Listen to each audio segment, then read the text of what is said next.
신약성경 211쪽에 있는 사도행전 13장 42절부터 52절까지의 말씀, 우리 기록된 말씀을 한 절씩 저와 함께 교독하시고 마지막 52절 말씀은 같이 읽도록 하겠습니다. 제가 먼저 읽겠습니다. 그들이 나갈새 사람들이 청하되 다음 안식일에도 이 말씀을 하라 하더라.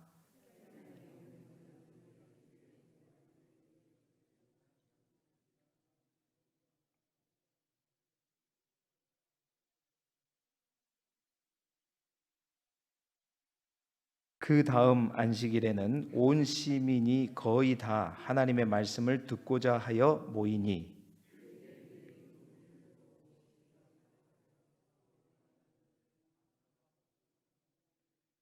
바울과 바나바가 담대히 말하여 이르되 하나님의 말씀을 마땅히 먼저 너희에게 전할 것이로되 너희가 그것을 버리고 영생을 얻기에 합당하지 않는 자로 자처하기로 우리가 이방인에게로 향하노라.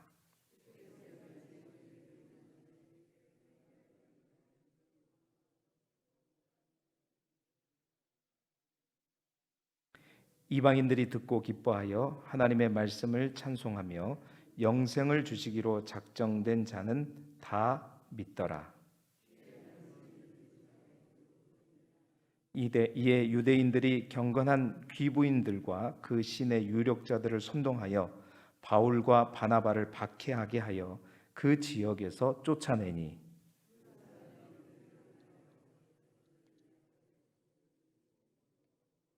함께 보겠습니다. 제자들은 기쁨과 성령이 충만하니라. 아멘. 아멘. 오늘 예물 올려드린 손길이 있습니다. 감사 예물 우리 안동의 정종욱 성도님, 또 아내 되시는 우리 정순남 성도님 감사 예물 따로따로 드리셨고요. 구제연금 우리 강신혁 권사님 손자인 것 같습니다. 김진영 형제 올렸습니다. 우리 함께 기도하겠습니다. 하나님 아버지, 이 수요일 밤에도 주의 말씀을 사모하고 또 하나님 앞에 온전히 예배 드리기 위해서 우리를 불러주시니 감사합니다. 성령님, 오늘 이 시간도 우리와 함께하여 주옵시고 말씀을 들을 때 그 말씀이 깨달아지고 또한 그 말씀이 우리를 향한 주님의 음성으로 들려지게 하여 주옵시고 오늘도 이 예배를 통해서 또 하나님 앞에 더욱더 가까이 나아가는 복된 은혜의 자리가 되게 하여 주옵소서. 하나님께서 베풀어 주신 은혜에 감사하는 마음으로 귀한 가정이 예물을 올려 드립니다. 하나님, 이 노부부에게 하나님 축복하여 주옵시고 이 부부의 자녀 손들에게도 하나님 함께하여 주셔서 이 가정이 믿음의 가정으로 온전히 세워지게 하여 주옵시고 하나님의 은혜와 축복이 날마다 임하며 특별히 우리 어르신들에게 건강으로 함께하여 주옵소서. 아버지 하나님, 김진영 형제 또 구제연금으로 올려드립니다. 이웃을 사랑하는 그 마음이 그대로 전달되어질 수 있도록 이웃을 살리는 귀하고 복된 예물로 쓰여지게 하여 주옵시고 드린 손길 위에도 더 큰 은혜와 축복으로 함께하여 주옵소서. 예수 그리스도 이름으로 축복하며 기도드리옵나이다. 아멘. 할렐루야. 예, 할렐루야. 많이 피곤해요. 빨리 끝내야 되겠네. 예, 오늘 이 밤에도 이제 사도행전을 계속 말씀을 이어가고 있습니다. 오늘은 금을 골라내는 사람들, 금을 골라내는 사람들, 꼭 금을 골라내시길 바랍니다. 금도 싫어요, 피곤하면. 나는 피곤하면 금은 좋던데. 금을 골라내는 사람들이 되시기를 소망합니다. 자, 우리가 바울의 1차 선교 여행을 함께 따라가면서 말씀을 묵상하고 있는데, 그래요, 수요일 날에는 우리가 이제 사도행전을 조금 더 공부도 하면서 익혀보자고요. 지도를 한번 띄워주시면 1차 전도 여행이 끝나기 전까지 계속 한 번씩 이 지도를 보겠습니다. 이 지도를 보면서 간략하게 정리해보자면 처음에 이 선교팀 이름이 어떻게 되어 있냐면 바나바와 사울 팀이라고 되어 있어요. 바나바가 먼저 있었죠. 그리고 아직 바울이 아니었고 사울이라는 이름으로 바나바와 사울이 어디에서부터 출발했죠? 안디옥 교회로부터 파송을 받았는데 실제적으로 성경은 뭐라고 기록하냐면 성령께서 보내셨다. 그러니까 성령께서 안디옥 교회를 통해서 보내신 거죠. 그래서 그 안디옥은 어떤 안디옥이냐면 이스라엘 가나안 땅 위에 있는 수리아 지역에 있는 안디옥입니다. 그래서 저 안디옥을 수리아 안디옥이라고 그러죠. 그 수리아 안디옥에서 조금 내려와서 어디로 왔다? 어디예요? 녹색을 따라오면 실루기아로 왔다. 실루기아로 걸어서 왔겠죠. 자, 걸어서 와서 그 실루기에 온 이유는 뭐냐면 그 실루기아에서 배를 타고 저 구브로 섬으로 가기 위해서였습니다. 구브로 섬으로 향하게 된 이유 또한 분명하게 성경은 성령께서 보내셔서 갔다라고 기록하고 있다고 했죠. 자, 구브로로 가서 구브로에 있는 첫 번째 항구 살라미에 도착하게 되었습니다. 그 살라미에 이르러서 유대인들의 회당에 가서 이제 말씀을 전하다가 그때 한 사람이 합류를 했어요. 누가 합류를 했죠? 바나바의 조카였던 마가 요한이 바로 저 살라미에서 이 선교팀 일행에 합류를 했습니다. 뭐 하기 위해서? 수행원으로서 합류를 했어요. 이 마가 요한이 함께 이제 수행원으로 합류를 해서 그 구브로 섬에 있는 중앙 그 길을 딱 건너서 그 건너편에 있는 구브로섬 건너편에 있는 어떤 도시? 바보라고 하는 도시. 그곳은 바로 로마가 파송한 총독이 거주하는 도시였죠. 그 바보라는 도시에 도착했어요. 근데 그 바보라는 도시에 가보니까 오랫동안 총독 아래에서 영향력을 끼치고 있었던 박수 무당이 있었죠. 점쟁이가 있었습니다. 그 사람은 바로 누구냐면 엘루마였어요. 바울과 바나바 선교 일행을 복음을 전하면서 나아가려고 하니까 이 총독에게 복음을 전하려고 하니까 이 엘루마가 어떻게 해요? 그것을 방해하게 되었지요. 그러면서 바울이 그 엘루마를 방해하는 엘루마를 향해서 성령이 충만해가지고 선포했죠. 저주하면서 네가 맹인이 될 것이다. 앞을 보지 못하게 될 것이다. 그랬더니 정말로 그 선포가 끝나자마자 앞을 보지 못하게 되는 상황들이 일어나면서 그 총독이 깜짝 놀라게 되면서 복음을 받아들이게 되더라. 그래서 구브로에서 어떤 성공적인 전도를 하게 되었고 바로 이때부터 이제 바울이라는 이름과 함께 이 선교팀의 이름이 바나바와 사울이 아니라 바울과 동행하는 사람들이라는 이름으로 바뀌면서 이제 선교의 주도권이 바나바보다는 바울, 영적인 어떤 권세가 있음을 봤잖아요, 사람들이. 그러다 보니까 바울에게 선교팀의 주도권이 아마도 넘어갔었던 것 같아요. 자, 그러면서 이제 배를 타고 바보에서 배를 타고 어디로 갔죠? 버가라고 하는 밤빌리아 주에 있는 버가라는 도시에, 항구 도시에 이르게 되었습니다. 보이시죠? 버가. 그 버가에 이르렀을 때 또 하나의 일이 발생했습니다. 버가에 이르자마자 구브로 섬에서 수행원으로 합류했던 바나바의 조카 누구였죠? 마가 요한이 이 선교팀에서 나 더 이상 같이 못하겠다 그러면서 이 선교팀에서 이탈해서 다시 마가는 어디로 돌아가 버렸어요? 예루살렘으로 돌아가 버렸습니다. 자, 그 이유에 대한 것들은 우리가 지난 시간에 또 나누었고요. 자, 그러자 마가 요한이 돌아가고 난 다음에 선교팀 일행은 이제 그 위에 내륙을 거쳐서 저 위에 있는 안디옥으로 올라갔어요. 그 안디옥까지는 산길이었고 약 160km에 달하는 길이었다 그랬죠. 도적대들도 많은 그 길을 선교팀이 이제 그 산길을 넘어서 안디옥은 안디옥인데 아까 수리아 안디옥이 아니라 어떤 안디옥이에요? 이제는 비시디아 안디옥에 도착하게 되었습니다. 그 안디옥에 도착하고서도 제일 먼저 그들은 유대인의 회당에 갔었어요. 왜냐하면 이방인들은 잘 모르기 때문에 유대인들 그나마 복음을 전하기 쉬웠기 때문이었죠. 그래서 그 안식일에 회당에 갔을 때 회당장이 바울 선교팀을 보고 손님들이 왔는데 그들에게 혹 할 말이 전할 말이 있느냐 했었을 때 그 말을 듣자마자 어떻게 했어요? 바울이 저요 막 일어서 가지고 손짓하며 말하되 하면서 이제 말이 시작되는데 그 말이 뭐냐? 바로 비시디아 안디옥에서 그 회당에서 가장 처음으로 바울이 설교했던 비시디아 안디옥 설교였던 것입니다. 자, 비시디아 안디옥 설교, 그 설교를 즉각적으로 바울이 할 수 있었던 이유는 지난주에 이제 그 말씀을 전했잖아요. 바울은 이미 이러한 기회를 자기가 갖고 복음을 전할 수 있었던 이유는 뭐냐면 준비되었기 때문이다.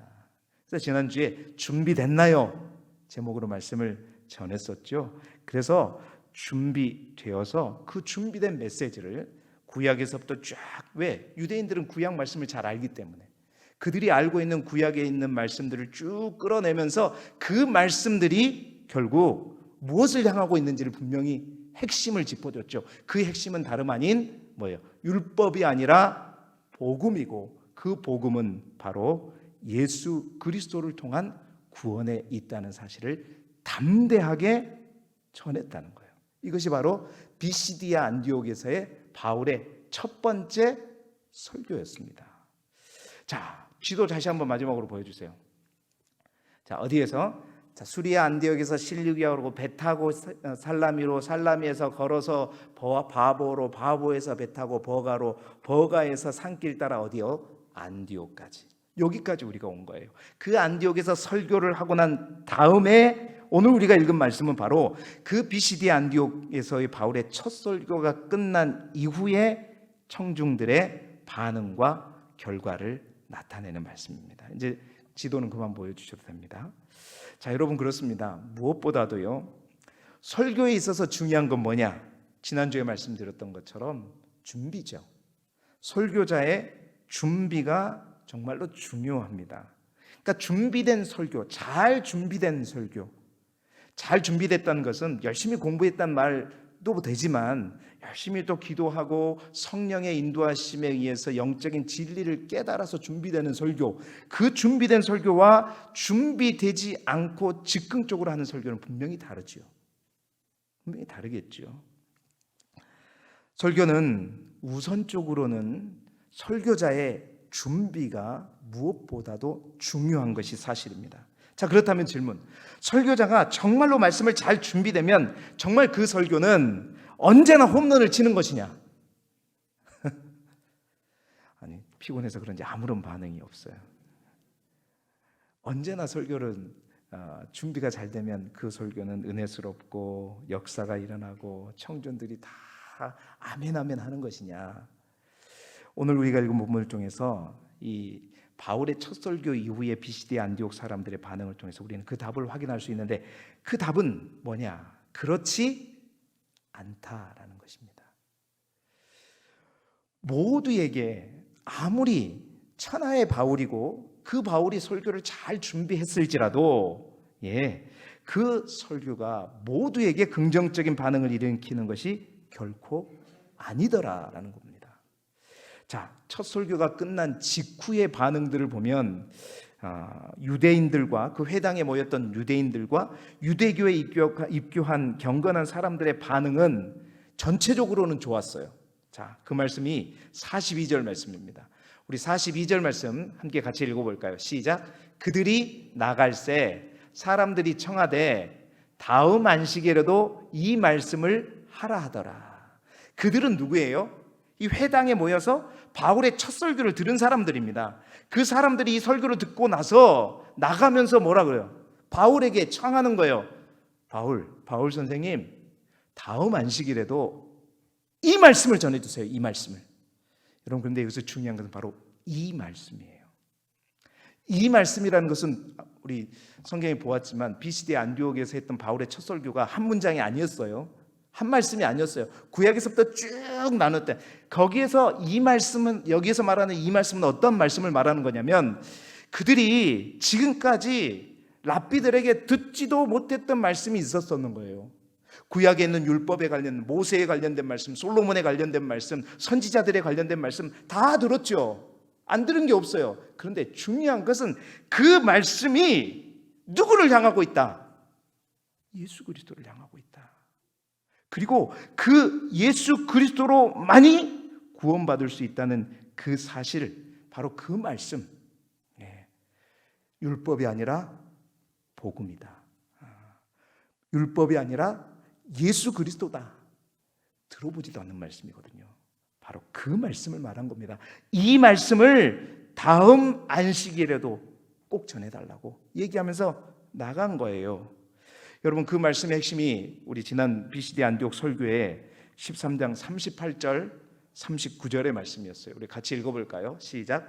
그러므로 형제들아, 너희가 알 것은 이 사람을 힘입어 죄사함을 너희에게 전하는 이것이며, 또 모세의 율법으로 너희가 의롭다 하심을 얻지 못하였던 모든 일에도 이 사람을 힘입어 믿는 자마다 의롭다 하심을 얻는 이것이라. 요게 이 말씀이에요. 그러니까 지금까지 그들이 들었던 것은 율법에 관한 말씀밖에 없었으나, 이제 이 말씀이라는 건 뭐냐면, 이 사람을 힘입어, 바로 예수 그리스도를 힘입어 죄사함이 너희에게 전해지는 것이고, 뿐만 아니라 바로 이 사람을 힘입어, 예수 그리스도를 힘입어 믿는 자마다 의롭다 하심을 얻는 이것이다. 율법이 아니라 예수 그리스도다라는 이 말씀이죠. 그래서 이 말씀을 다음 주에도 전해주세요. 그 말은 모든 사람들이 바울의 설교에 대해서 은혜를 받았고 긍정적인 반응을 보였다는 거죠. 그래서 바울 일행은 그들에게 나갈 때, 제가 여러분 가실 때 악수하면서 한 주간도 승리하세요 이랬던 것처럼 바울과 바나바가 뭐라고 얘기했다 그래요. 성경은 그들을 향해 항상 하나님의 은혜 가운데 있으십시오 이러면서 인사를 했어요. 그리고 나서 한 주간이 흐르고 난 다음에 놀라운 일이 벌어졌어요. 이 소문이, 바울이 전했던 이 복음이 이 BCD 안디옥 모든 사람들에게 다 퍼져버린 거예요. 그랬더니 44절에 한 주가 지난 그 다음 안식일에 어떤 일이 일어났는가, 우리가 졸리지 않게 함께 같이 읽어보겠습니다. 시작. 그 다음 안식일에는 온 시민이 거의 다 하나님의 말씀을 듣고자 하여 모이니. 아멘.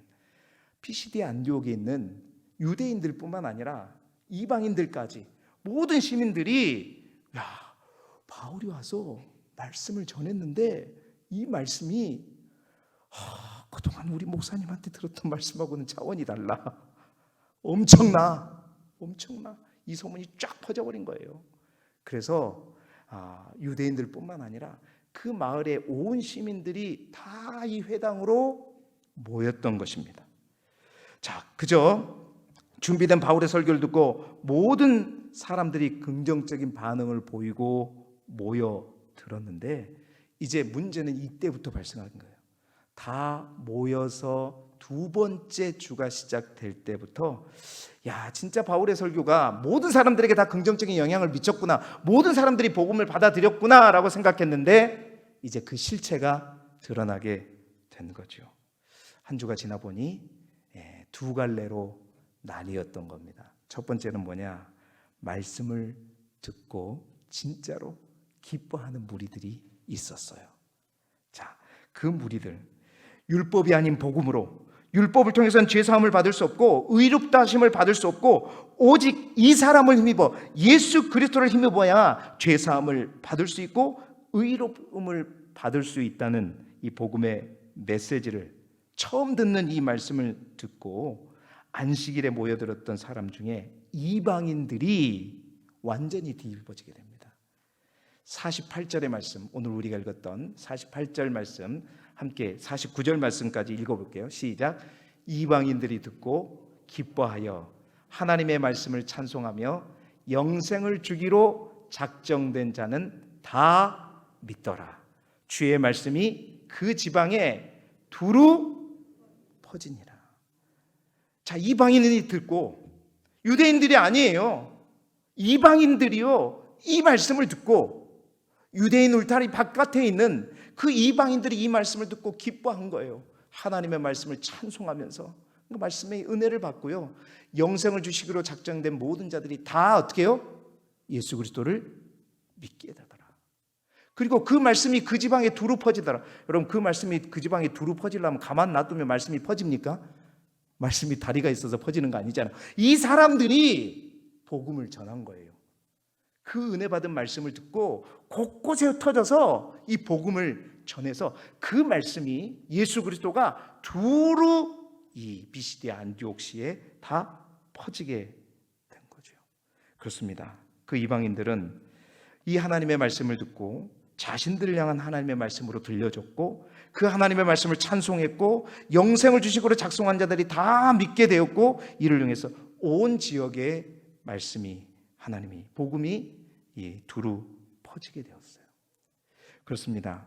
하나님의 말씀이 선포될 때 여러분, 이처럼 말씀을 듣고 기뻐하며 믿음이 생기고 그 말씀으로 살기를 결단하고 살아가는 많은 부류의 사람들이 오늘날 우리의 설교 현장에도 있습니다. 저는 우리 길쭉의 모든 성도들이 그런 분들이 되시기를 축원합니다. 여러분, 하나님의 말씀이 진짜 우리를 향한 주님의 말씀으로 들려지면 그 말씀은 우리에게 참된 기쁨을 가져다 줍니다. 물론 그 말씀이 성령 안에서 나의 죄를 깨닫게 하고 나의 연약함을 드러내게 하지만, 나의 죄가 깨달아지고 드러났다고 해서 내가 좌절하고 절망하는 게 아니에요. 절대 그렇지 않습니다. 그것으로 인해서 나의 본 모습을 발견하고 성령께서 그것을 깨우쳐졌을 때 우리는 그동안 누리지 못한 참된 기쁨을 누리게 돼요. 아, 내가 진정 죄인이었다. 죄책감이 드는 것이 아니라 그걸로 인해서 하나님과 더욱더 가까워지고 그 죄를 또한 발견하게 하고 알게 하신 하나님께 감사하게 되고 말할 수 없는 기쁨이 흘러넘치게 되는 거죠. 큰 은혜를 받고 감사하게 되고 하나님께 찬송을 돌리게 되고, 그러면서요 그 말씀이 너무나도 달게 되는 것이고, 나를 깨우치고 나를 움직인 그 말씀이 보석처럼 여겨지게 되는 거죠. 사랑하는 성도 여러분, 여러분의 인생을 사시면서 가장 기뻤던 때가 언제입니까? 언제세요? 엊그제였습니다. 왜요? 우리 아들이 100만 원을 보내줬어요. 어버이날이라고. 어버이날 때 저도 여수를 갔었어요. 여수를 가서 좀 피곤해서 올라오기 전에 부모님과 식사를 하고 졸리니까 운전하면 안 되니까 이제 침대에 가서 이제 잠깐 이제 눈을 붙이고 올라오겠다 그러고 침대를 딱 갔는데, 세상에 그 돌 침대에, 딱딱한 침대 위에 예배상이 놓여져 있는 거예요. 그 예배상에 뭐가 있냐면 성경책이 있는 거예요. 할렐루야. 이 성경책이 웬일이냐 했더니 우리 어머니가 세상에 그냥 날마다 그냥 말씀 읽는 재미에 빠져가지고 막 우리 유담 존수한테 유담아 나 오늘 출애굽기 다 읽었다 막 이렇게 계속 그러면서, 할머니 계속해서 잘 읽어야 돼 막 이러면서 말씀을 읽는 재미에 푹 빠져가지고 기쁨이 넘쳐 있다는 거죠. 여러분들도 그런 적 있으시죠? 지금 그러시기를 소망합니다. 여러분, 정말 하나님의 말씀을 우리가 꿀보다도 달 때가 있어요. 저는 간절히 소망하기는 부족하지만 여러분들이 예배를 드리러 오는 이 시간마다 선포되어지는 그 말씀 속에서 그 꿀송이보다도 단 제 말이 아니라 하나님의 음성이 들려질 수 있기를 주님의 이름으로 축원합니다. 가장 재미있는 책이 성경책이고, 아멘이 안 나오네. 가장 기다려지는 시간이 하나님께 예배드리는 시간이 될 수 있기를 소망합니다. 사랑하는 성도 여러분, 정말 말씀을 듣는 큰 기쁨을 누리게 하는 그런 목사가 되게 해달라고 항상 저는 기도합니다. 여러분, 물론 오늘 같은 날은 짧은 말씀보다 은혜스러운 말씀은 없겠지만, 말씀의 길고 짧음이 은혜가 되는 것이 아니라 그 말씀의 내용을 통해서 그 말씀, 여러분 유머를 너무 좋아하지 마세요. 저도 웃기려면 좀 한 웃기면 할 수 있을 것 같은데 그게 본질이 아니죠. 설교는 재밌게 하는 것도 중요하지만 중요한 것은 진리를 전하는 거죠. 여러분, 말씀을 통해서 참된 기쁨을 누리시고 그 말씀을 읽을 때마다 여러분 기쁨이 넘치고 뭔가 내 인생에 보석을 발견한 듯한 그런 느낌, 보화를 발견한 그런 느낌들이 여러분의 삶 가운데 함께 하기를 주님의 이름으로 축원합니다. 자, 이런 부류가 있었어요. 또 한 부류는 뭐냐? 말씀을 듣고 배척하는 사람들이었습니다. 한 주가 지나니까 딱 드러났어요. 자, 처음에는 유대인들조차 이 말씀을 다시 들려달라고 했었죠. 그리고 이 소문을 퍼뜨린 자는 바로 그들이었습니다. 그렇죠? 근데 한 주간이 흐르고 시내의 거의 모든 시민들이 다 하나님의 말씀을 듣고자 모이자 이것을 본 유대인들이 어떻게 해요? 그 말씀을 반대하면서 시기하면서 그 말씀을 배척하는 자들로 서게 되었던 겁니다. 자, 오늘 본문 45절 말씀을 같이 읽어볼까요? 시작. 유대인들이 그 무리를 보고 시기가 가득하여 바울이 말한 것을 반박하고 비방하거늘. 은혜 받아서 그 똑같은 말씀 다음 주에도 전해달라고 해놓고서는 사람들이 많이 모이니까 할렐루야가 아니라 뭐예요? 시기가 가득해가지고 바울이 말한 것을, 그 바울이 말한 건 뭐예요 지금? 설교잖아요. 그거를 조목조목 반박하고 비방했다라는 겁니다. 자, 그것뿐만이 아니었어요. 50절 말씀 읽어볼까요? 시작. 이에 유대인들이 경건한 귀부인들과 그 신의 유력한 자들을 선동하여 바울과 바나바를 박해하게 하여 그 지역에서 쫓아내니. 이게 말이 되냔 말이에요. 유대인들이 그랬던 거예요. 이제 안 되니까, 이제 자기들 힘으로 안 되니까 유대인들이 경건한 귀보인들 그리고 그 신의 유력한 자들을 바람잡아가지고 바울과 바나바, 이제 이때부터는 다 바나바와 바울이 아닙니다. 항상 바울이 먼저 나와요. 바울과 바나바를 어떻게 했다? 박해했다. 그리고 결국 이 지역에서 그들을 쫓아내버렸어요. 여러분, 그 쫓아내는 것으로 그냥 끝났으면 좋겠는데 얼마나 독하냐면, 이 바울 일행을 시기한 이들이 다음 행선지였던 이고니온을 거쳐서 루스드라까지, 사실 그 거리가 185km예요. 뭐 요즘처럼 차가 있으면 금방 가겠지만 걸어서 185km면 장난 아니잖아요. 185km까지 되는 거리, 거기까지 따라가서 선동해가지고 바울을 돌로 치는 사건의 주범이 되기 시작합니다. 자, 사도행전 14장 19절의 말씀 읽어볼까요? 시작. 유대인들이 안디옥과 이고니온에서 와서 무리를 충동하니 그들이 돌로 바울을 쳐서 죽은 줄로 알고 시외로 끌어내치니라. 어디에서 왔다 그랬어요? 안디옥과 이고니에서. 그러니까 이 말은 뭐냐면, 안디옥에서부터 바울을 반대하고 박해하는 무리들이 선동해가지고 이고니온 와서 또 이고니온 그 동네에서 또 선동해가지고 또 사람 모아가지고 그 모든 사람들이 또 어디까지 왔다는 거예요? 루스드라까지 와가지고 그 루스드라에 와서 돌로 바울을 쳐서 죽이려고 했다는 겁니다. 자, 여러분, 똑같은 설교, 잘 준비된 설교, 그것도 그럼에도 불구하고 여러분 반응이 이렇게 갈리는 겁니다. 2000년 전이나 지금이나 여러분 마찬가지입니다. 선포된 말씀을 듣고 예수 그리스도를 믿고 내가 새 사람이 되었다는 것을 간증하면서 살아가는 사람들이 있는가 하면, 똑같은 말씀을 들으면서도 그것을 이해하지 못하고 믿지 못하는 사람들은 오히려 빈정대고 나아가 시기하고 비방하는 사람들이 있다. 오늘도 그럴 수 있어요. 목사님 이럴 때는 설교 좀 빨리 끝내주시면 안 될까? 오로지 그 생각밖에 없으실 수도. 오늘 좀 빨리 끝내드릴게요. 5분.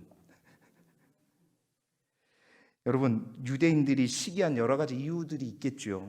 먼저는 사람들이 회당을 찾아온 목적이 유대교로 개종하려는 목적이면 좋겠는데 그게 아니라 뭐예요? 바울의 설교를 듣기 위해서 모였기 때문일 수도 있죠. 뿐만 아니라 유대인들이 자신들의 성스러운 그 회당이, 그러니까 율법을 가르치는 장소가 그 회당이었어요. 근데 반율법적인 교훈의 장소로 제공되고 있으니까 어떻게 해요? 열받죠.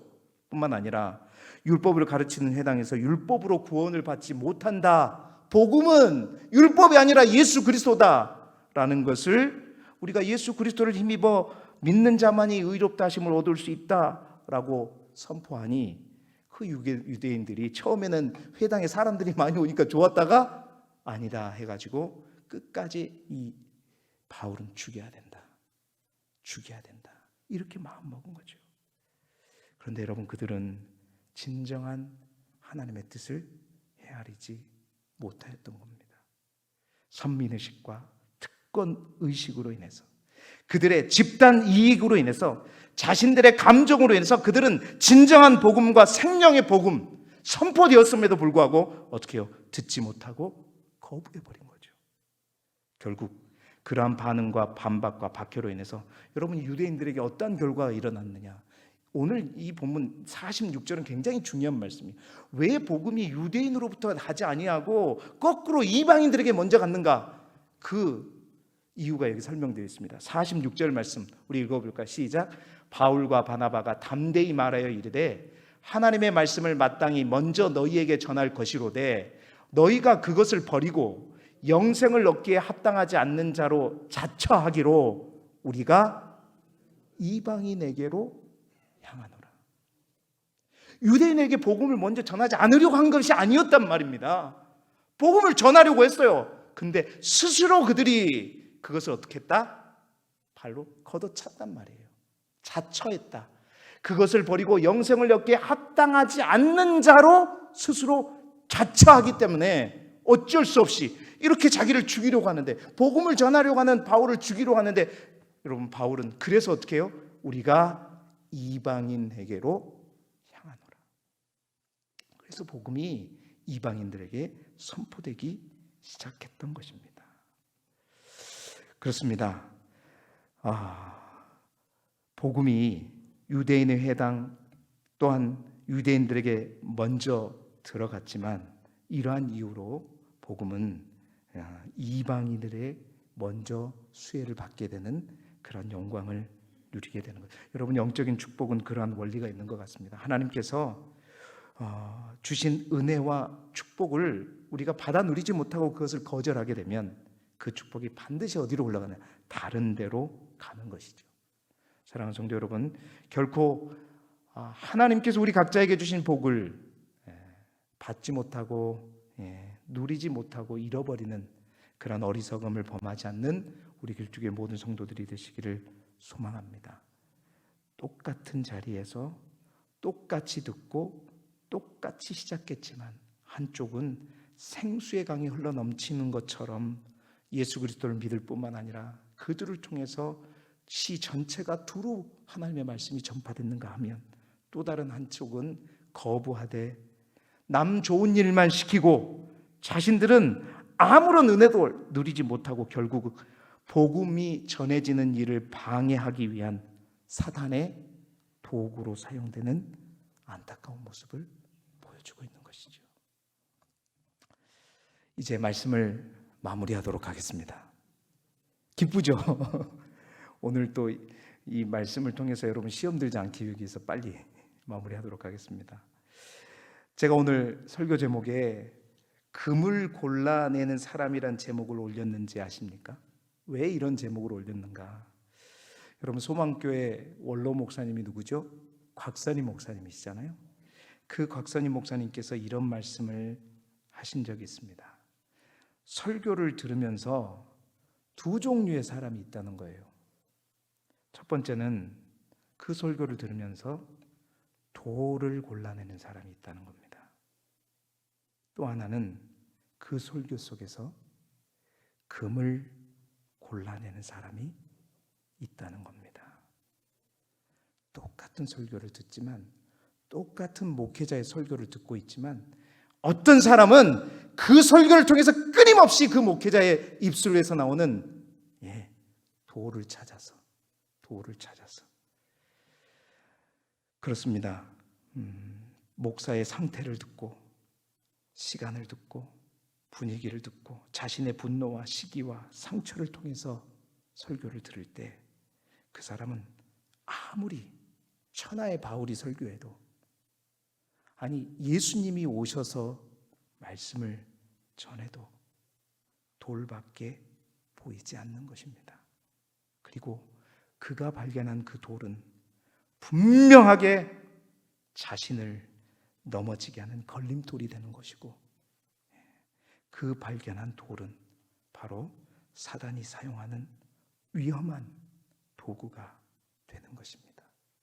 그러나 성령 안에서 매 예배 때마다 말씀이 선포될 때마다 정말로 말씀을 사모하는 마음을 가지고 마음을 열고 하나님의 말씀에 집중하는 자들에게는 그 말씀 속에 여러 가지 돌이 혹 있을지라도 여러분 그 돌들 가운데 있는 진짜 금을, 보석을, 보화를 찾아내고 감추어진 보화까지도 찾아낸다는 것입니다.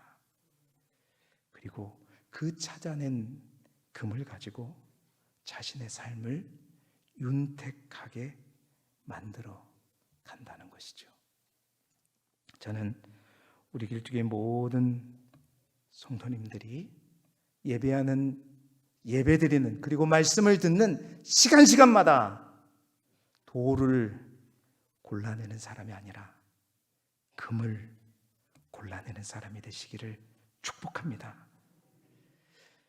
목회자가 대충 설교하고 다 여러분의 문제다 이 말을 하려는 것이 아니라 결코 그래서는 안 되죠. 저 또한 바울처럼 준비된 자로서 항상 잘 준비된 설교를 통해 여러분을 만나야 될 것이고, 또한 여러분들 또한 이 설교 시간만큼은 다른 것이 아니라 선포되는 그 말씀을 통해서 하나님의 말씀을 찾아내시고 주님의 음성을 들으시길 바랍니다. 나를 향한 음성이구나, 하나님이 나에게 말씀하시는구나, 그것을 찾으셨다면 여러분은 이 예배 시간에 금을 발견한 겁니다. 보석을 발견한 겁니다. 그것이 여러분을 바꾸고, 그것이 여러분의 인생을 변화시키고, 그것이 여러분을 발전되게 만들기 때문인 거죠. 사랑하는 성도 여러분, 여러분이 드리는 모든 예배와 또한 여러분이 말씀을 읽는 순간순간마다 아름다운 보석과 보화를, 금을 발견함으로 말미암아 여러분의 삶이 하나님의 은혜로 풍성하여지시기를 그리스도 예수 이름으로 축원합니다.